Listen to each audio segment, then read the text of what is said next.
మన పూర్ణిమలో కళ్యాణం కమనీయం సేల్స్ ప్రతి 15,000 రూపాయల కొనుగోలుపై కంచి కాటన్ సారీ ఉచితం. నమస్కారం, వెల్కమ్ టు ఐ డ్రీమ్. ధర్మ మార్గం విత్ విజిత కార్యక్రమానికి స్వాగతం.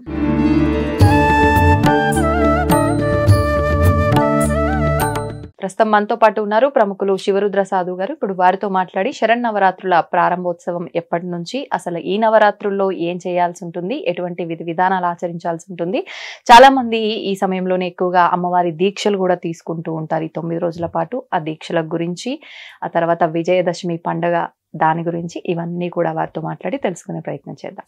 నమస్తే అండి. నమస్కారం అమ్మా. అయితే మనకు ఇప్పుడు శరన్నవరాత్రులు ప్రారంభం కాబోతున్నాయి మరికొద్ది రోజుల్లో. ఈ నవరాత్రుల అనంతరం మనం విజయదశమి పండుగను కూడా జరుపుకుంటూ ఉంటాం.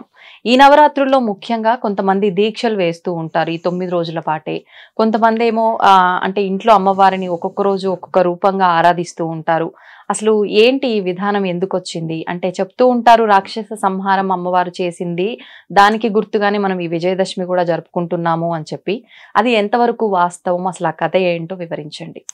ప్రపంచం తెలుసుకోవాల్సిన గొప్ప విషయం ఏంటంటే అమ్మా, ముఖ్యంగా భారతీయులు ఛత్రపతి శివాజీ గారికి మనం కృతజ్ఞత. దసరా భవానీ మాల, భవానీ పండగ ఈరోజు వీధిలోకి రావడానికి ముఖ్య కారకుడు ఆ వీరుడు. ఆయన గారు 15వ శతాబ్దంలో అమ్మా కొన్ని ప్రాంతాల ప్రయాణం అనుకోండి, మీరు బాగా గమనించండి, భవానీ మాత అని ఆయన పూజించేవారు. ఇది ఓవరాల్గా తెలుసు అందరికీ. ఛత్రపతి శివాజీ అని అంటే జై భవానీ జై భవానీ అంటారు. ఇప్పటికీ కూడా నార్త్ సైడ్ తీసుకుంటే జై భవానీ అని అంటారు ఎక్కువ శాతం. మనం మాలలు వేస్తేనే అంటాం భవానీ మాత అని. ఛత్రపతి శివాజీ గారి గురించి ఒక మాటలో గొప్పతనం చెప్పడానికి రాదు. ఎందుకంటే ఆయన ఎన్నో ప్రయత్నాలు, ఎన్నో ప్రయాణాలు చేసి గొప్పగా ఈరోజు మీరు నేను అందరం ఒక ఆలోచనతో ఉండగలిగినాం. మహాయుద్ధం జరిగే సమయంలో ఛత్రపతి శివాజీ గారిని చాలా మంది అడ్డుకున్నారు. అప్పుడమ్మ మన మీద చాలా దండయాత్రలు జరిగాయి. కలకత్తా కాళీ గుడిని మీరు గమనించాల్సిన ప్రశ్న, అష్టాదశ శక్తిపీఠాల్లో అమ్మ నాలికబడ్డ ప్రాంతం అది శక్తిపీఠం. సమయం లేని సమక్షం కాబట్టి నేను 18 శక్తిపీఠాల వివరణ ఇవ్వట్లేదు. 18 శక్తిపీఠాల వివరణలో మన పౌరుషం కనబడుతుంది. శక్తిపీఠాలు కాదు అది. మీరు బిలీవ్ చేస్తారా?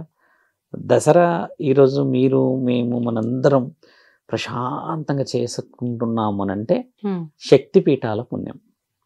ఎందుకంటే అమ్మా జగద్గురు ఆదిశంకరాచార్యులు కాలినడకన తిరిగి అమ్మని ఊరూరా ప్రతిష్టాపన కార్యక్రమాలు చేసి నీ ఆశీర్వాదం ఇవ్వాలమ్మా, నీకోసం 100 మంది దుష్టులుంటే ఒక్కరిద్దరు శిష్టులు ఉంటారు, కాబట్టి మీరు వారి కోసం అన్న ఉండాలి, నిజమైన సౌభాగ్యవతుల కోసం మీరు ఉండాలి అని అమ్మ దగ్గర ఒక ప్రమాణాన్ని తీసుకున్న తర్వాత అమ్మ సుభిక్షతను కాపాడుతుంది. అందుకే మన దగ్గర మాంగళ్యాన్ని మొక్కుతారు, ఎందుకంటే జగన్మాత దానికి కారణం. అందుకే మన దగ్గర కాళ్ళు మొక్కుతారు, ఎందుకంటే ఆవిడ ఈ రోజు మనందరం మంచిగా ఉండడానికి ఒక ఊరినిచ్చింది అనేది ఒక ప్రతీకతలు. శివాజీ గారు ఏం చేశారంటే అమ్మ, ఛత్రపతి శివాజీ గారు ఆయన గారు యుద్ధం చేస్తున్న సమయంలో కలకత్తా ప్రాంతంలో కూడా దండయాత్రలు జరిగి అమ్మవారి విగ్రహాల వివరణలో కొంచెం బలహీనపడే అవకాశాలు కనబడ్డాయి. అంటే దండయాత్రలు ఏం చేస్తారమ్మా, గులగొట్టుడు లేకపోతే ఇంకేది చేసుడు, ధ్వంసం చేసుడే కదా. ఇలాంటి దాన్ని ఛత్రపతి శివాజీ గారు పునర్ప్రారంభించారు. ఎలా ప్రారంభించారు చూడండి, మీరు బిలీవ్ చేయరమ్మా. ఛత్రపతి శివాజీ గారి యొక్క పుస్తకం ఒకవేళ మనం చదివినా, హిస్టరీ చదివినా, స్వయముగా భవానీ మాతని ఖడ్గం ఇచ్చిందంట ఆయనకి ప్రత్యక్షమై. మనం గమనించాల్సిన ప్రశ్న, ఈ రోజుల్లో దేవతలు ప్రత్యక్షమవుతారా స్వామి? కొంతమంది అడుగుతారు వరాలు ఇస్తారా అని అంటే, లైవ్ ఎగ్జాంపుల్ ఛత్రపతి శివాజీ గారు. ఆయన నెత్తి మీద ఏం పెట్టుకుంటారు చూసారా? ఇలా నెత్తి మీద ఒకటి ఉంటుంది ఆయన గారికి, ఒక వజ్రం లాంటిది, ఒకటి ముత్యాల హారం ఉంటుంది కదా, దాని కింద ఏముంటది గమనించాలి మీరు. దాని కింద ఆయనకి సిగ ఉంటది, సిగ కొప్పు. ఇప్పుడు ఇలా ఉందా, అలా సాధువుల దగ్గర ఉంటుంది, అలా సిగ ఉంటది. ఆయనకు అలా సిగ, ఆయన రాజు, స్వయంగా రాజు ఉండడం చేత, ఆయన ఒక రాజ్యానికి అధికారి ఉండడం చేత అది కనబడకుండా ఆయన ఒక గౌరవార్థంగా కట్టుకొని పోతాడు. ఆయన గారు వచ్చేసి అమ్మ అర్ధనారీశ్వరి తత్వాన్ని ఎక్కువ పూజిస్తాడు. ఇది కూడా మనకు తెలియాల్సిన అవసరం. ఛత్రపతి శివాజీ గురించి, దసరా గురించి ఎందుకు స్వామి? అసలు శరన్నవరాత్రుల్లో పాయసము దద్దోజనాల గురించి మాట్లాడాలి కదా, ఈ శివరుద్ర సాధు పోతాడు ఎటో పోయిండిగా కలకట్టాకు పోయిండి అనుకుంటారు చూసేవాళ్ళు. వాళ్ళకి తెలియాల్సింది ఏంటంటే ఈ రోజు ఇది మన పండగ, మన పూర్వీకుల నుంచి ఛత్రపతి శివాజీ గారు గొప్పగా అక్కడ ఆ గుడి విషయంలోకి వెళ్ళి గుడిని గెలిచి ఆ గుడిలో అమ్మని ప్రతిష్టాపన కార్యక్రమాలు చేసి ఊరూరా జై భవానీ అని గట్టిగా ఇక పైన అమ్మని వీధిలోకి తీసుకొచ్చి పెడితే 9 రోజులు అంగరంగ వైభవంగా నా తల్లి శరన్నవరాత్రులను నేను యావత్ ప్రపంచానికి చూపిస్తా అని ఆయన యొక్క ఖడ్గాన్ని తీసుకొని అక్కడ గుర్రం నుంచి బయలుదేరిన మహావీరుడు. ఒకసారి మీరు ఊహించుకోవచ్చును, శివాజీ అక్కడ ఆయన గారు మహారాజు గారు అమ్మని ప్రతిష్టాపన చేసి అమ్మకి ఆయన బొటన వేలుతో బొట్టు పెట్టి గుర్రం మీద వచ్చే ఆ తరుణం ఒకసారి ఊహించుకుంటే అమ్మ ఎంత గొప్ప, ఎంత వివరణ గెలిచి వస్తే ఈ రోజు మీరు నేను ఇక్కడ ఫీల్ అవుతున్నాం. ఛత్రపతి శివాజీ మన చుట్టమైతే కాదు, మనకైతే తెలియదు, వాళ్ళ కుటుంబాలు ఉన్నారు, కానీ చూసారా ఆ పౌరుషం ఎంతటి గొప్ప, అది ఆ దేవత గొప్పతనం. కాబట్టి ఆ దేవత అనుగ్రహం ఇక్కడ ఉంది, ఇప్పటికి మీకు నాకు ఉన్నది అని అంటే ఆయన గారికి మనం ఎప్పటికీ కృతజ్ఞత. చాలా మందికి తెలియాలని చెప్తున్నాం, శివాజీ గారు ఏం చేశారు, దండయాత్రలు చేశారంట, అది చేశారంట. ఆయన ఎన్నో మరాఠా సామ్రాజ్యం మీద నుంచి ఎన్నో చేశాడు. అలాంటి వాళ్ళు పుట్టారా మళ్ళీ? కానీ వారసత్వాన్ని కొనసాగిస్తున్నాం మనందరం. చాలు, ఒకటే చాలు. ఇప్పటికీ 500-600 సంవత్సరాలు అయింది, పండగ పాటిస్తున్నాము, వీధిలో పెడుతున్నాముగా, నేను పెడుతున్నాను కదా. ఇలా చరిత్రలో ఒక ఘట్టం పండగ పుట్టుక. ఈ విధంగా మీరు అన్నట్టుగా ఇంత అంగరంగ వైభవం ఎందుకు వచ్చింది స్వామి అనడానికి, జగన్మాత తండ్రి మాట వినకుండా పోయినందుకు, అక్కడ కొన్ని విశేష వివరణలను స్వీకరించినందుకు, అక్కడ ఉన్న అగ్నికి ఆహుతి అయిన తర్వాత అష్టాదశ శక్తి పీఠాలు ఏర్పడతాయి. ఏర్పడిన దాంట్లో అమ్మ ఎక్కడెక్కడైతే అమ్మవారి యొక్క శక్తి పీఠాలు పడ్డాయో అక్కడ నుంచి ఈవెన్ పాకిస్తాన్లో కూడా అమ్మవారి యొక్క పండగ చేస్తారు. కావాలి అని అంటే మీరు హింగిలాజ్ దేవి అని అందులో కొట్టి చూడొచ్చు. హింగిలాజ్ పాకిస్తాన్, హింగిలాజ్ దేవి అమ్మ యొక్క పూజ విశేష వివరణ మంచిగా చేస్తారు. అక్కడ మన కొంతమంది భారతీయులు అడవి మార్గానో పడవ మార్గానో ఫ్లైట్ మార్గానో పోయి కొన్ని పూజలు చేసి వస్తారు. ఎవరేం అడ్డుకోరు అక్కడ, వాళ్ళు వీళ్ళు ఎవరు అడ్డుకునేట వాళ్ళు ఉండరు. కొన్ని ఉన్నాయి అలాగా, అడ్డుకునేది అదొక గ్యాంగ్ ఉంటుంది, అదొక వేరే విషయం, కానీ అలా పూజలు చేసి వస్తారు. తర్వాత ఇటువైపు వచ్చి చూస్తే అమ్మవారి యొక్క గజ్జబడ్డ ప్రాంతం తమిళనాడు నుంచి కిందికి వెళ్ళినాక లంక, శాంకేరి, మన శాంకరీదేవి అంటారు కదా, అక్కడ తాయి పూసం అని తమిళనాడు ప్రజలు పడవ మార్గాన 108 రకాల ధూప దీప నైవేద్యాలు తీసుకెళ్తారంటే నమ్ముతారా? 108 రకాలు ఇప్పటికి తీసుకెళ్తారు వాళ్ళు. 108 రకాలు చేసి ఓపిక నవరాత్రుల సమయంలో వాళ్ళు చేసేది మళ్ళీ మార్చిలో చేస్తారు ఈ పండగ. కానీ ఇప్పుడు అమ్మవారి యొక్క శక్తి పీఠాల గురించి మీరు చెప్తున్న నవరాత్రుల గురించి ఏంది అని అంతరార్థానికి వస్తున్నాను నేను. ఇలా ఇలా ఇలా తీసుకొస్తూ వస్తూ వస్తూ ఎవరి గౌరవాన్ని వాళ్ళు కాపాడుతున్నారు. జగన్మాత భూమండలానికి ఎందుకు వచ్చింది? శక్తి పీఠాలు ఆల్రెడీ ఇక్కడ ఉన్నాయి, తర్వాత ఎన్నెన్నో ఉన్న విశేషాలు ఉన్నప్పుడమ్మా మహిషాసురుడు తీవ్ర తపస్సు చేసి ఒక వరాన్ని పొందుతాడు, విర్రవేగే వరాన్ని. మరణం ఇలా కాదు అలా అని, అలా కాదు ఇలా ఉండాలి అని అన్నప్పుడు శక్తి సరిపోలేని సమక్షంలో పార్వతీమాతని అందరూ చేరి ఇలా ఒక రాక్షసుడు స్త్రీలని తక్కువ చేస్తూ స్త్రీల యొక్క స్థావరాల ధ్వంసం చేస్తూ వస్తున్నాడు అన్న విశేష వివరణ అందించిన తర్వాత జగన్మాత అడ్డుకోవడానికి పోయినప్పుడు వాడి యొక్క శక్తిని గమనించి చావు ఈ విధంగా పరమశివుడు రాసి ఉంచాడని చెప్పి నా శక్తి సరిపోవడం లేదు అని చెప్పేసి అమ్మ రూపాలను ఎత్తుతుంది. గమనించాల్సిన ప్రశ్న ఏంటంటే అమ్మ అగ్గిలో పుట్టి ఉంటుంది. పార్వతీమాతను చూడండి, అగ్గి రూపం ఉంటుంది. అమ్మని అఖండ జ్యోతి అని అంటారు, అగ్గిలో పుట్టిన దేవత అంటారు కదా. అమ్మ ఆ రూపంకి బరువు తీసుకురావడానికని 9 రూపాలు తీసుకొస్తుంది. 9 రూపాలు కూడా అమ్మ చాలా చక్కగా తీసుకొస్తుంది. మళ్ళీ బాల త్రిపుర సుందరి దేవి. బాల త్రిపుర సుందరి దేవి అంటే అమ్మ పుట్టింది అని అర్థం, ఒక రాక్షస సంహారం. బాల త్రిపుర సుందరి దేవి అంటే చాలా మంది యువకులు మన వాళ్ళు యూత్ అంతా మన అమ్మవారి విగ్రహం పెడతారు కాబట్టి మొదటి రోజు అమ్మ 3 అవతారాల్లో ఉంటుంది. ఇది గమనించాలి. మొదటి బాల త్రిపుర సుందరి ఉండి అప్పుడు మనం అమ్మకి చాలా చిన్నగా క్లాత్ అంటే సగం హాఫ్ శారీ అంటాం కదా, అది కట్టిన తర్వాత యవ్వన త్రిపుర సుందరి మధ్యాహ్నం, వృద్ధాప్య త్రిపుర సుందరి 3 రూపాలు ఉంటాయి మొదటి రోజు. మన వాళ్ళు బాల త్రిపుర సుందరి అని పాటిస్తారు, కానీ కొందరు పౌరహిత్యంలో కొంచెం బాగా బలంగా కొంచెం అంటే ఎక్కువ శాతంగా నాలెడ్జ్ పురాణాల మీద ఇట్లున్న వాళ్ళు ఆ విధంగా అలంకరించుకుంటూ వస్తారు. ఇప్పుడు మేము చేయబోయే దాంట్లో కూడా అలా ఉంటుంది. అమ్మని అలా అలంకరించిన తర్వాత బాల త్రిపుర సుందరి ద్వారా ఏం నేర్చుకుంటాం మనం? అంటే సమాజానికి అమ్మ ఏమి ఇవ్వదలుచుకుంది అంటే ఒక సమస్య పరిష్కారానికి జగన్మాతే పుట్టింది. అంటే అవతలి యొక్క శక్తియో లేకపోతే అవతల రాక్షసుడి యొక్క బలమో తెలుసుకోవడానికి అమ్మ అలా రూపాన్ని తీసుకున్న తర్వాత 5 ముఖాలతో, ఇప్పుడు మనం సహజంగా గాయత్రీ దేవి అనగానే 5 ముఖాలు గుర్తుకొస్తాయి. నాకు తెలుసమ్మా హైదరాబాద్లో చాలా తక్కువ శాతంగా ఉన్నాయి గుడులు. ఈసీఐఎల్ దగ్గర నుంచి టువర్డ్స్ దమ్మాయి కూడా పోతూ ఉంటే ఒక కాలనీలో ఉందమ్మా గాయత్రీ దేవి ఆలయం. చాలా చక్కగా ఉంటుంది, చిన్న విగ్రహం ఉన్న గాయత్రీ దేవి 5 ముఖాలతో ఉంటుంది. అంటే మన దగ్గర అమ్మవారిని అలా స్వీకరించము. 5 ముఖాలు పంచభూతాలకు సాక్షి, అంటే పంచభూతాల అనుమతి. ఇక్కడ మీరు అన్నట్టుగా నేను అమ్మవారి విశేష వివరణ చెప్తూ ఉన్నాం. చూడండి, పాయసం గురించి కొంత మనం మాట్లాడుతూ ఉంటాం, అటుకుల బెల్లం గురించో లేకపోతే ఇంకేదో. అంటే దానికి మన ఇష్టం అది, కానీ నేను అమ్మ యొక్క వచ్చిన ఉద్దేశం చెప్తూ ఉన్నాం. గాయత్రీ దేవి వచ్చిన తర్వాత అమ్మ వచ్చేసి అన్నపూర్ణాదేవి. అన్నపూర్ణాదేవి ఎందుకు వచ్చింది అసలు, అది మనం చాలా వివరంగా తెలుసుకోవాలి. రాక్షసుడు సంహరణ అనేది మొదలు పెట్టక ముందుకు విజృంభణ చేస్తూ ఉంటాడు ఊరు మీద, గ్రామాల మీద పడి. అప్పుడు ప్రజలందరికీ సుభిక్షత లోపిస్తుంది కదా. కాబట్టి ఆ జగన్మాత రావడం చేత అమ్మ ముఖ్యమైన ఉద్దేశం ఏంటంటే అన్నపూర్ణాదేవి అని అంటే ఆవిడ గారు కావలసిన వ్యవసాయాన్ని అభివృద్ధి తీసుకురావడానికని ఒక రూపం. తర్వాత మళ్ళీ చూడండి అమ్మ లలితాదేవి అవతారం. ఇప్పుడు మన దగ్గర మీరు స్పష్టంగా గమనించండి, లలితా సహస్రనామాలందరూ చదువుతారు తల్లి. లలితాదేవి సహస్రనామాలే ఎందుకు చదవాలి? పార్వతీదేవిదో లేకపోతే దుర్గామాతదో లేకపోతే ఇంకేదో ఎందుకు చదవరు? మీరు ఎక్కడైనా ఏదైనా సడన్ గా గుడిలోకి వెళ్ళండి, అమ్మవారి గుడికి, ఏం చదువుతున్నారమ్మా అంటే ఒకటి విష్ణు సహస్రనామం అంటారు, లేదంటే లలితా సహస్రనామాలు అంటారు. లలితాదేవి యొక్క ప్రత్యేకతలు ఏమిటి, ఆవిడ ఏం చేయగలుగుతుంది, ఆయురారోగ్యాల గురించి అని చెప్పేసి బాలింతలే కానీ చిన్నపిల్లలే కానీ వృద్ధులు ఉన్న వాళ్ళందరికీ ఆవిడ కోమలత్వాన్ని తీసుకురావడాన్ని అని చెప్పి ఒక రూపం.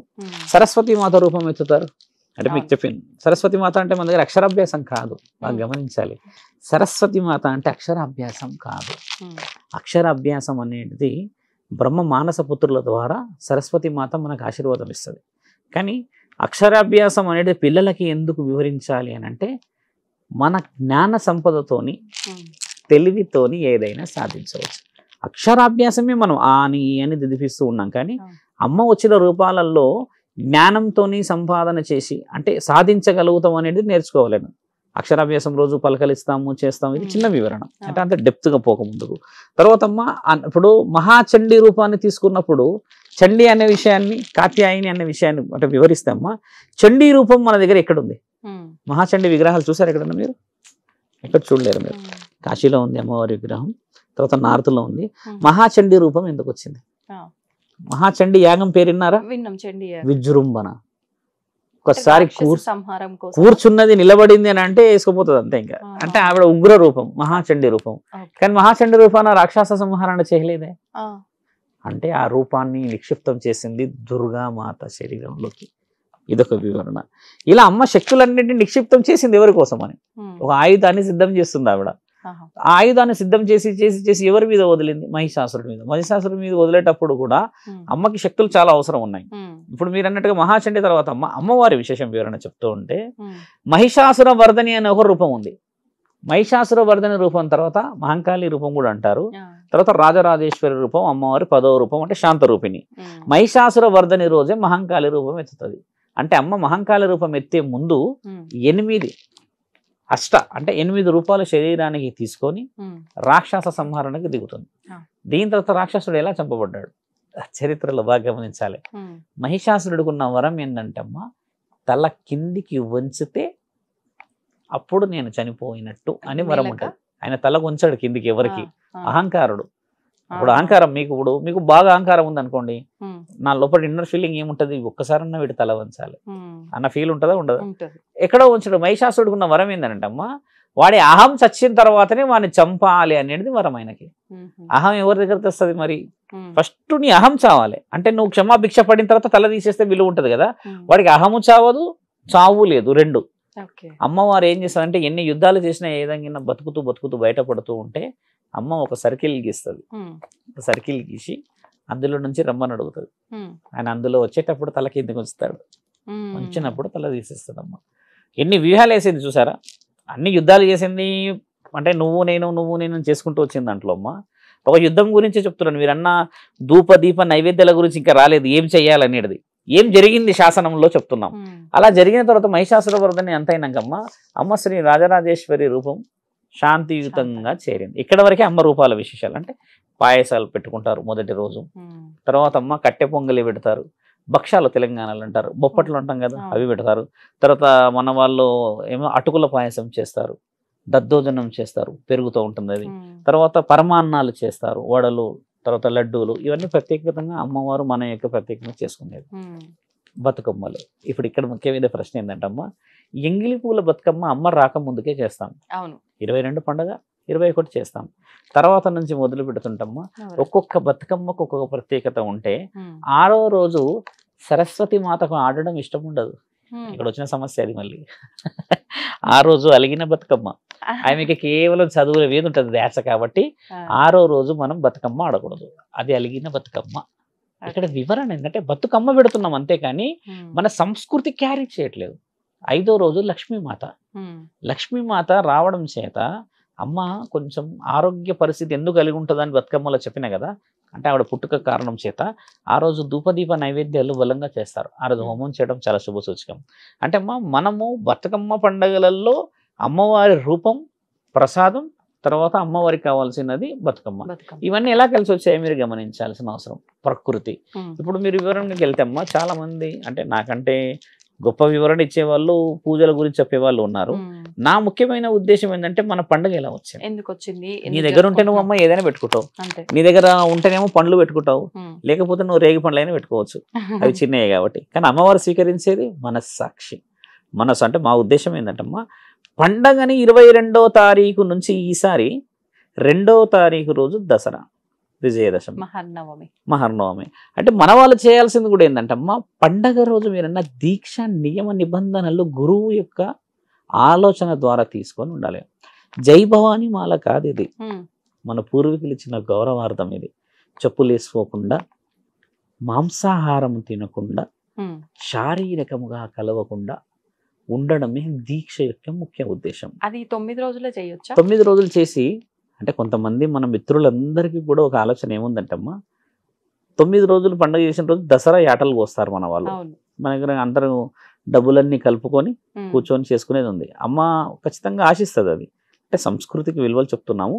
దుర్గామాత ముందు ఆశించదు. అమ్మ రూపాలు వేరు. ఎందుకంటే అమ్మ రూపం మహిషాసుర వరదని వచ్చిన తర్వాత మహంకాళి రూపం ఎత్తిన తర్వాత ఆ రూపాలన్నీ అమ్మ దగ్గరే ఉన్నాయిగా. కాబట్టి ఏంటంటే పండగ లాగా ఇప్పుడు ఎవరైతే దుర్గామాతను పెడతారో అమ్మ వాళ్ళకి వర్తించదు, కానీ మిగతా వాళ్ళందరూ చేసుకోవచ్చును. ఈ మాలల గురించి చెప్తూ ఉన్నాం. మొదటి రోజు నుంచి అమ్మ పూజా నియమ నిబంధనలలో పర్టికులర్గా ఈ సమయం అని కూర్చుంటేనే విలువ. మాలలు వేసుకొని మన వాళ్ళందరూ పనికి వెళ్తారు, ఎందుకంటే తప్పదు. ఆడవాళ్ళే ఎక్కువ వస్తారు చూడండి భవానీ మాలలకు అమ్మ. చాలా మంది ఫోన్లు చేసి చెప్తున్నారు. నేను మాల విషయంలో ముందుకు వస్తాను. నేను ప్రకటన కూడా ఇచ్చారనమాట. ఈ భవానీ మాలలు ఈ రోజు ఇలా చేసుకోవడం, ఇలా ఒక గురు బలం. వీళ్ళు 22వ రోజు వేయాలి, అమావాస్య కదా. 22 ఉదయం 5:30కి మంగళ స్నానాలు ఆచరించేసి ఇంట్లో కులదైవ వెలుపులను పూజించి దుర్గామాతని ఇంట్లో ఉండి పూజించుకునే వాళ్ళు కూడా ఉన్నారు. కాకపోతే ఏంటంటే వీధిలో ఎక్కడో ఒక దగ్గర అమ్మవారి యొక్క విగ్రహాన్ని పెట్టి ఉండడం చేత సమయం అక్కడే గడపడం చాలా మంచిది. మహాచండీ యాగం చేస్తుంటారు. తర్వాత మన వాళ్ళు చేసే యాగాల్లో కూడా ఒక యాగాన్ని ఖచ్చితంగా పాల్గొనాల్సిందే. ఇప్పుడు సాధువులు, గురువులు, పూజలు వీళ్ళందరూ చెప్పేది ఏంటంటమ్మా అమ్మవారే మన వీధిలోకి వచ్చేసింది కదా. వచ్చినప్పుడు పూజించడం వల్ల మనకు జరిగే అభివృద్ధి ఏంటంటమ్మా ఎప్పుడో ఉన్న కొన్ని పెండింగ్ వర్క్స్ అన్ని ఇన్యాక్టివ్ నుంచి యాక్టివ్ అవుతాయమ్మా. నువ్వు మాల ఎందుకు వేసుకుంటావు, అందరు వేసుకోరు కదా తల్లి. కొంతమంది వేసుకుంటారు, వాళ్ళు ఒక నియమంతో చేస్తారు. ఎవరైతే పర్టికులర్గా 9 రోజులు కావాల్సిన విధంగా కోరుకొని వేస్తారమ్మా వాళ్ళ కోరిక ఖచ్చితంగా తీరుతుంది. లేకపోతే ఆ రోజు నుంచి ఈ రోజు వరకు మాలలు వచ్చేటియా? దాంట్లో బలం ఉందనే వచ్చింది కదా. అంటే ఆ బలం ఇప్పుడు తగ్గిందని అంటున్నాం మేము. హర్బాటం కోసం వేసేది కాదు కదా మాల. ప్రతిరోజు కాళ్ళకి పసుపు ఉండాలి ఆడవాళ్ళకి, చిన్న పెద్ద ఎవరైనా సరే. ఇప్పుడు ఒకవేళ మాల ఇదంతా కాదు, మేము మామూలుగా నియమాలు పాటిస్తూ పూజ చేసుకుంటాం అంటే ఎలాంటి నియమాలు పాటిస్తూ? అంటే ఇప్పుడు చూడండి, ఇప్పుడు నియమాలు మీరు మాల వేయకపోతే అనడానికి ఉండదు. ఇప్పుడు అమ్మ వచ్చినా అమ్మ రాకున్నా మీరు నియమాలు పాటిస్తారు, అంతే కదా. But you should be good ఒక స్టూడెంట్ లాగా ఉండాలి కదా. కాబట్టి నువ్వు కనబడాలన్నా వద్దా? ఇప్పుడు నువ్వు కనబడింది మరి జగన్మాత కూడా నిన్ను కొన్ని ఆశీర్వాద బలాలకి అరే నా బిడ్డ మాలేశాడు ప్రతి అలా నువ్వు కనబడినా కనబడకున్నమ్మా అమ్మ రక్షణలో మార్పు రాదు. కానీ మార్పు ఎక్కడొస్తుంది అంటే అమ్మా సొసైటీకి నీలో ఉన్న ఒక ఆధ్యాత్మికను చూయించే మార్గం అది. ఇది వేయాలని ఎందుకన్నారు ఎరుపు రంగు? మరి ఇప్పుడు నిన్నగాక మొన్న వినాయకుడు వెళ్ళిందమ్మా, ఇంట్లో కూడా పెట్టుకోవచ్చు, వీధిలోనే ఎందుకు? మరి మనం చూయించడానికే పెట్టాం. అప్పట్లో బాలగంగాధర్ తిలక్ అని మనం ఇక్కడే చెప్పుకున్నాం, మాట్లాడినాం. ఇప్పుడు శివాజీ గారు ఆ రోజు ఈ రంగు ఇచ్చారు, ఈ విధంగా ముందుకు పోవాలంటే అమ్మా ఎరుపు రంగు కుంకుమకి ప్రతీక. ఎరుపు రంగు కాదు మనం వేస్తుంది, ఎరుపు రంగు కుంకుమ ఎక్కడ పెడతారు? సహజంగా ఆలోచించండి, కుంకుమ ఎక్కడ పెడతారు? ఆడవాళ్ళైనా మగవాళ్ళైనా నుదుట అంటే ఇక్కడ ఇక్కడ కనుక పెడతారు. మన ఆత్మగౌరవం అది. కాబట్టి ఆ రంగుని ఎన్నుకోబడ్డాం మనం. అలా ఎన్నుకున్న తర్వాత జగన్మాతకి ఇచ్చే విలువ ఏంటంటమ్మా దీక్ష నియమ నిబంధనలు ఎందుకు చెప్తున్నాం అనంటే ఒక కోరికతో వేసుకుంటావు. కొందరు ఇల్లులను లేకపోతే ఇంకొందరు ఏదో అంటారు కదా, మీరు అన్నట్టుగా పాటించిన కొందరు మాలలు వేసుకోకుండా సహజ సిద్ధంగా నేను ఉన్నాను స్వామి అని అన్నా కూడా మా ఆశీర్వాదం. కానీ ఆ 9 రోజుల్లో ఖచ్చితంగా ఉండాలనేది మన కోరిక. అలా ఉండకపోతే ఏమీ జరగదు, ఉంటే ఏం జరుగుతుంది అనేది మనకు తెలుసు. ఒక హోమంలో కూర్చొని ఊరికి కొబ్బరికాయ కొట్టేసేదానికి తేడా లేదు తల్లి. నీ మనసు ఎన్ని రియాక్ట్ అవుతుంది, నీ న్యూరో సిస్టమ్స్ ఎన్ని రియాక్ట్ అవుతాయమ్మా ఆ సమయంలో. కొబ్బరికాయ కొట్టే పద్ధతిలో చూడండి, ఒక అమ్మ నాకు నిన్న వాయిస్ మెసేజ్ ఏం పెట్టిందంటే, గర్భంతో ఉన్నప్పుడు ఇప్పుడు దుర్గామాతలు పెడుతూ ఉన్నాం కదా స్వామి, నేను వెళ్ళవచ్చా, బతుకమ్మలు ఆడవచ్చా, కొబ్బరికాయ కొట్టవచ్చా అని అన్నది. ఇప్పుడు గర్భం ఏంటంటమ్మా 4 నెలల వరకే కాపాడాలి. 4 నెలల తర్వాత తల్లి బిడ్డలు ఇద్దరు కాపాడుకోవాలి. 4 నెలల వరకే తల్లి బిడ్డను కాపాడాలి. ఎందుకంటే అప్పటి వరకు మిజుడ్ క్యారేజెస్ లేకపోతే ఆపరేషన్స్ అట్లాంటివి కావు. ఆఫ్టర్ 5 months 4.5 months తర్వాత ఏమవుతుందంటే తల్లి బిడ్డ ఇద్దరు సురక్షితంగా ఉండాలి. నీకు ఓపిక ఉంటే పోయి నువ్వు బతుకమ్మ దగ్గర ఆడుకొని రావడం, పూజ చేసుకోవడం, కానీ కొబ్బరికాయ మాత్రం కొట్టకూడదు. ఎందుకు కొట్టకూడదు అనేది శాస్త్రం తెలియాల్సిన అవసరం. ఎందుకని క్వశ్చన్ రేజ్ చేసింది ఆవిడ. కొట్టినప్పుడు ఏమవుతుందంటమ్మా బిడ్డ లోపల సెన్సిటివ్ ఉండడం చేత హార్ట్ ఒక్కసారి బ్రేక్ అవుతుంది. వెరీ సెన్సిటివ్ టాక్ ఇది. దీని గురించి శాస్త్రం గొప్పది అవసరం లేదు. ఇలా పట్ మన సౌండ్ వచ్చినప్పుడు న్యూరో సిస్టమ్ ఒక్కసారి యాక్టివ్గా పోయి బిడ్డ యొక్క బ్రెయిన్ హెవీ లోడ్ చేసి హార్ట్ ఫ్రీజ్ అయ్యే అవకాశం. అది వ్యాలిడ్గా గింతున్నాయి ఇప్పుడు కొబ్బరికాయలు. ఇది ఒకప్పుడు పెద్ద కొబ్బరికాయలు ఉండేటిగా దాని లెక్కలు పోయమ్మ. ఇప్పుడు మామూలుగా కొడతలేరు, ఇక ఇటు కొట్టుడు అటు కొట్టుడు, ఇటు కొట్టుడు అటు కొట్టుడు, ముక్కలు ముక్కలు ఒక లెక్కతో వస్తలేవు. కాబట్టి పూర్వీకులు ఇచ్చినంత నాడి బలం ఇదంతా. అంతేగాని దానికి అశాస్త్రీయత కాదు. మీరు అడిగిన ప్రశ్నలు ఏంటంటమ్మా పాటింపు చేస్తే గొప్పతనం నీకే, పాటించి చేయకపోతే గొప్పతనం భగవంతుడికే. అంతే కదా. చాలా మంది యూత్ వేస్తారు. నేను సుమారు నాకు తెలుసమ్మా ఒక 60-70 మంది వస్తున్నారు. వాళ్ళందరికీ వేసి చెప్పేది ఒకటే నియమాలు. మన మనస్సుకు సంబంధించింది పరమాత్ముడు, శరీరానికి సంబంధించి నువ్వు దేహశుద్ధి లేకుండా ఎందరో ఉన్నారు. కానీ వాళ్ళందరి ఇంట్లో డబ్బులు ఉన్నాయి, లక్ష్మీమాత ఉంది, అన్నీ ఉన్నాయిగా. దుమ్ము ధూళి ఉన్న ఇంట్లో కూడా లక్ష్మీమాత ఉంది కదా. అంటే అది పూర్వజన్మ ఫలితం. కాబట్టి జగన్మాత రాకక ఎదురు చూడాలి. నవరాత్రుల్లో చేసే ధూప దీప నైవేద్య కార్యక్రమాలు అందరూ పాల్గొనాలి. ముఖ్యంగా యూత్ అందరికీ కూడా చెప్పేది ఏంటంటమ్మా తెలంగాణలో కాదు భారతదేశం మొత్తంలో దసరా పెద్ద పండుగ. దసరా బాగా కన్నుల పండగ చూడాలంటే అమ్మ మన దగ్గర చాముండేశ్వరి మాట బెంగళూరు అమ్మవారి ఎంట్రికలు పడ్డ ప్రాంతం అది. అక్కడ పోయి చూడాలమ్మా. నెల రోజుల ముందు నుంచి అక్కడ ఏర్పాట్లు ఏమి అవుతాయంటమ్మా, మామూలు ఏర్పాట్లు ఉండవు. అక్కడ నెల రోజులు చేస్తారు. దసరా చేసే వాళ్ళు ఎవరు అంటే చాముండేశ్వరి అమ్మని. దసరా రోజమ్మా ఏనుగు మీద తెచ్చే ఊరేగింపు మనం లైవ్గా ఫోన్లో చూసినా కూడా అదొక గూస్ బంప్స్. ఎట్లా తెస్తారు తెలుసా అమ్మ, అసలు ఆ రిధము, ఆ సౌండ్ సిస్టము, అమ్మని తెచ్చే పద్ధతి బీభత్సంగా ఉంటుంది. అలాంటి గొప్ప పండుగలు అక్కడికి పోయి చూడలేం. కానీ మనం ఉన్న అమ్మ దగ్గర ఇవన్నీ చేసుకోవాల్సిన అవసరం. దసరా రోజు మన దగ్గర జరిగే గొప్ప కార్యక్రమము 10 తలకాయలు పెట్టేసి ఒక్కటే పటాకులు టపాకులు, రావణాసుడి లేపుడు. ఇది ఎందుకు? ఇది ఒకటి గమనించాల్సిన ప్రశ్న. అవునా కదా. రావణాసుడు ఎందుకు కలుస్తారు ఇక్కడ? అది దసరానేమో నవరాత్రుల గురించి ఉన్నది. పార్వతీమాత లేకపోతే మహిషాసుడు వచ్చారు కదా. దసరా అనేది ఎందుకు వచ్చింది ఈ విశేష వివరణ అని అంటే అమ్మ మనకి ఒక యుగంలో ఇది దసరా, ఇంకొక యుగంలో రావణాసుడి నుంచి తండ్రి ఆ విజయధనస్సు నుంచి విజయాన్ని సాధించాడు కదా, ఆ రోజు ఇది. కాబట్టి ప్రజలందరికీ స్వతంత్రం వచ్చింది రావణాసుడు అనే ఒక రాక్షసుడి ద్వారా అనేది మనం పాటిస్తాం. దీన్ని మనం తమిళనాడు నుంచి అలా అలా అలా అలా అలా ఇక్కడికి వస్తుంది. ఇప్పుడు వేయట్లేరు. రావణాసుడిని అయితే చాలా విభత్సంగా చేస్తారు మన వాళ్ళు. ఇంత పెట్టి చిన్న చిన్న చిన్న తలకాయలు పెట్టేసి అది చేస్తారు. పటాకులు అది ఇదేం పెట్టుకోవడానికి ఎందుకంటున్నట్టమ్మా, ఒక ఎత్తైన ప్రాంతంలోకి ఒక సందడి ఒక జాతర లాగా పోయి చూసొస్తారు. ఇప్పుడు మా ప్రాంతం కొంచెం గుట్ట ప్రాంతం, నేను ఉండే ప్రాంతం ఎత్తు ప్రాంతం కదా, అందరు అక్కడికి చేరుతారు. రావణాసుని చూడాలి హైదరాబాద్ ప్రజలు అంటే అమ్మా, అంటే మన వాళ్ళకి చెప్పేది పురాణాపులు బీభత్సం ఉంటుంది అక్కడ. ఆయనని పెట్టే పద్ధతి కానీ అది చేసే ఆ పండగ మామూలుగా ఉండదమ్మా. నాకు తెలిసి మిగతా ఎక్కడ ఏపీ తెలంగాణలో చిన్న చిన్న కాల్చుకుంటారు కానీ ఆయన చేసే పద్ధతే వేరు. గంటన్నర కాలుతాడు, అదొక ఆనందం. ఆ తర్వాత చూసే వాళ్ళకి ఆనందం. అంటే మీరు అన్నట్టు ఏంటంటమ్మా, భక్తి శ్రద్ధలతో పాటు గౌరవాన్ని కూడా సంపాదించాలి. నీ భక్తే ఉంది ఇక్కడ, అదొచ్చిన సమస్య.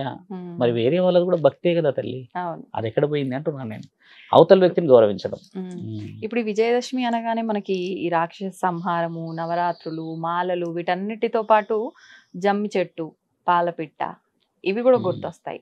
వీటికి సంబంధం ఏంటండి? అంటే ఇప్పుడు మనం బాగా మంచి ప్రశ్న వేశారు. అసలు దసరాలో ముఖ్యంగా మన వాళ్ళు ఒకరినొకరు ఇచ్చుకుంటారు, అది కాళ్ళు మొక్కుకుంటారు. అవును, పాండవులు ఒక పద్యం చదివి జమ్మి చెట్టు తిరుగుతారు. శమీ వృక్షం అంటారు. జమ్మి చెట్లు వేరే ఉన్నాయి, మన దగ్గర ఇచ్చే ఆకులు వేరే ఉంటాయి అనుకోండి. పాండవులు అంటే జమ్మి చెట్టు ఆకు ఇవ్వరు ఎక్కువ శాతంగా, మన దగ్గర ఇచ్చే ఆకులు కొంచెం వేరే ఉంటాయి. అవి జమ్మి చెట్టు ఏంటంటే చాలా సన్నగా ఆకులు ఉండి ముళ్ళులాగా ఉంటది. ఆ చెట్టు కొంచెం పెడతారు. మన వాళ్ళకి ఏంటంటే ఒక ఆకు సరిపోదు, మొత్తం కొమ్మ కావాలి, చెట్టును మొత్తం వేసుకొని అలా తీసుకొని పోయి ఒకటే అల్లుకుంటే గానీ అప్పుడు కానీ బాగా ఆనందపడ్డాడు. మన దగ్గర అది వచ్చిన సమస్య. కాళ్ళు మొక్కుడు ఇవన్నీ అంటే ఆచారం చాలా మంచిదమ్మా. తెలంగాణలో పుట్టినందుకు ఎంతో గౌరవం అనిపిస్తుంది ఆ ఆచారాలు చూస్తే. ఎందుకంటే మన ఇంట్లో గొడవ అయింది అనుకో తల్లి, ఆ రోజు అందరు కలిసి తింటారు. మీరు గమనించండి, ఆనందంగా ఉన్న రోజున తినకపోవచ్చు, బహుశా ఒకడు వెళ్ళిపోతాడు, నేను మళ్ళీ వస్తాను. కానీ గొడవ అయిన రోజు ఎక్కడ పోరు, అందరు ఇంట్లో ఉంటారు. ఇమ్మలు కూడా అమ్మలు కూడా ఇవ్వలు కూడా ఆ తెచ్చే గిన్నెలో టపాయిలు మనం వేస్తే అందరూ ఆడబెట్ట నీకు వచ్చి చెప్పి అందరు వస్తారు, కోపంగానే తింటారు. అంటే మన సంస్కృతి విడిపోయేది కాదు అని దీని ఒక ఆలోచన. అందరూ బాగుండాలనేది ఆలోచన. పాండవులు చేసినప్పుడే వాళ్ళు, ఆ పాండవులు ఏం చేస్తారంటమ్మా, వనవాసం చేసేటప్పుడు వాళ్ళ యొక్క ఆయుధాలని దాచి ఉంచుతారు. ఇక్కడ 8వ రోజు ఆయుధ పూజ చేస్తాం మనం. మంచి ప్రశ్న. ఆయుధ పూజ ఎందుకు చేయాలో కూడా తెలియాలి. బండిల పూజ లేదమ్మో, మళ్ళీ అది కూడా గుర్తుపెట్టుకోండి. ఈ స్కూటర్ 2 వీలర్ పూజ లేదు. కాకపోతే ఒకప్పుడు ఆయుధమే మనకి ముఖ్యమైనది. ఎందుకంటే చేతిలో పెట్టుకొని వ్యవసాయం చేసే కొడవలి, ఇంకేదో చేస్తే ఈ పెద్ద పెద్ద ఆయుధాలు ఖడ్గాలు ఉండేవి కాబట్టి వాటిది. ఇప్పుడు అన్నట్టుగా 2 వీలర్ 3 వీలర్ అంటే ఇది మన జీవనాభివృద్ధులకు వాహన పూజ వచ్చింది. కానీ ఆయుధ పూజ అది యాక్చువల్లీ. ఇప్పుడు మన ఆయుధం అంతా ఈ సిస్టమ్సే కాబట్టి, తినడానికి ఉండడానికి కాబట్టి బ్రతుకు తెరువు. వాళ్ళు ఏంటంటమ్మా, అక్కడ వృక్షం మీద ఆయుధాలన్నీ దాచి ఉంచడం చేత వనవాస జీవితాన్ని గడిపి వచ్చేసరికి ఆ చెట్టు వృక్షం కాపాడినందుకు వాళ్ళందరూ ఆశీర్వదిస్తారు. ఎందుకంటే ఒక ఆయుధాలను కాపాడగలిగిన ఒక మహావృక్షం ప్రతి ఇంట సుభిక్షతనివ్వాలి అని చెప్పేసి ఈరోజు నిన్ను ఎవరైతే గుర్తు చేసుకొని ఇంటింటా పంచుకుంటారో వాళ్ళ ఇంటిలో సిరుల పంట ఉంటుందని పాండవులు కలిసి ఇచ్చిన మహా ఆశీర్వాదం. పాండవులు ఎవరికి శిష్యులు? జగన్నాథుడికి, అంటే శ్రీకృష్ణుడు. కాబట్టి అలా ఆశీర్వాద బలం వచ్చినందుకు మన వాళ్ళు ఏం చేస్తారంటమ్మా, ఆ వస్తువు కనీసం ఇంట్లోకి వస్తేనన్న పుణ్యం అన్న ఉద్దేశంగా తీసుకుంటారు. ఒక ప్రాంతం చూసాం మేము కీసర దగ్గరమ్మ, ఒక చింత చెట్టు అంతా పెరిగింది ఆ చెట్టు, జమ్మి చెట్టు. ఎవరు పట్టించుకోవట్లేరు. అక్కడికి పోయి ఎవరు తీరాదు, అడవిలో ఉంది కాబట్టి. ఒకసారి నేను మధ్యాహ్న సమయంలో వెళ్తూ ఉన్నప్పుడు ఒక 15 నిమిషాల కోసం తినడానికి ఆగినప్పుడు చూసిన. కానీ ముందర పూజ చేసిన చెట్టు నుంచే తెస్తారు. అంటే పూజ అంటే పూజ చేసిన వాళ్ళు కూడా ఎవరున్నారు తల్లి, మాట ఆలోచించాలి. గుడిలో ఉంటేనేమో ఏదో విధంగా మనం పూజ చేస్తాం. ఇప్పుడు నేను ఉంటున్న గుట్ట ప్రాంతంలో ఉంది అది. నేను ఉంటున్న ప్రాంతంలో మీరు చూసి ఉండవచ్చు, కానీ అది అని అంత పర్టికులర్ ఉన్నది. అక్కడ ఉంది, శివాలయం ముందు ఉంటుంది అది. ఆ జమ్మి చెట్టుకి ఉన్న ప్రత్యేకత ఏంటంటే దేవతల ఆశీర్వాద బలం చెట్టు అది. అలా ఇంటింటికి రావాలని కోరిక. అంటే మన వాళ్ళు కొంచెం ఆకు వేరేది మార్చిరు చేసిరు అని నేను ఎందుకన్నా అంటే అమ్మా, అసలైనది లేకుండా మన వాళ్ళు చేశారు. ఇప్పుడు అసలైనది చాలా తక్కువ శాతంగా ఉండడం చేత, అంటే మనకు సిటీల్లో కాబట్టి అలా తీసుకొచ్చి పెడతారు. కానీ గ్రామాల్లో అయితే మీరు అన్నట్టు అక్కడికి వెళ్ళి పూజ చేసి అందరూ అక్కడికే వెళ్ళి ఆకు తెచ్చుకోవడం, చెట్టు దగ్గర పెద్ద మనుషులు పోతారు, జరుగుతూ ఉంటుంది ఇలా. అంటే దసరా విషయంలో అమ్మ ఎన్ని ఉన్నాయో చూడండి.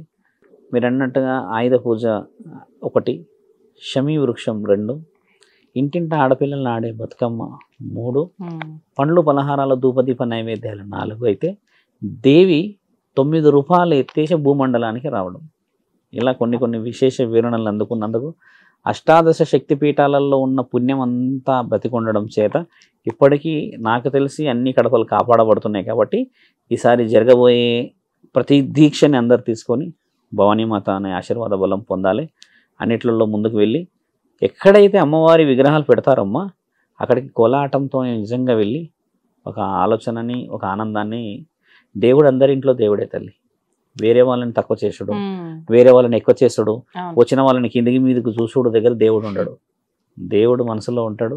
నీకు ఆడడానికి ఒక వ్యక్తి వచ్చాడు అని అంటే వాళ్ళని గౌరవార్థంగా స్వీకరించుకోవడం, దేవుణ్ణి చూడడానికి వచ్చారంటే స్వీకరించుకోవడం. వేరే వ్యక్తులని నువ్వు రానియలేని సమక్షంలో నీ దేవుడు గొప్పవాడు ఎలా అవుతాడు? మీరు హీనులు, మీకు బుద్ధి లేదు. దేవుడైతే అందరి ఇంట్లోనే ఉన్నాడుగా. కాబట్టి ఏంటంటే అందరినీ దగ్గరికి స్వీకరించాలి. వీధిలో అందరు కలిసి ఆడుకొని నిజమైన దసరా పండుగ చేసుకోవాలి. అసలైన దసరా ఏంటంటే అందరు కలిసి ఉండాలనే కదా ఇది ఇస్తాం పెద్ద వాళ్ళది.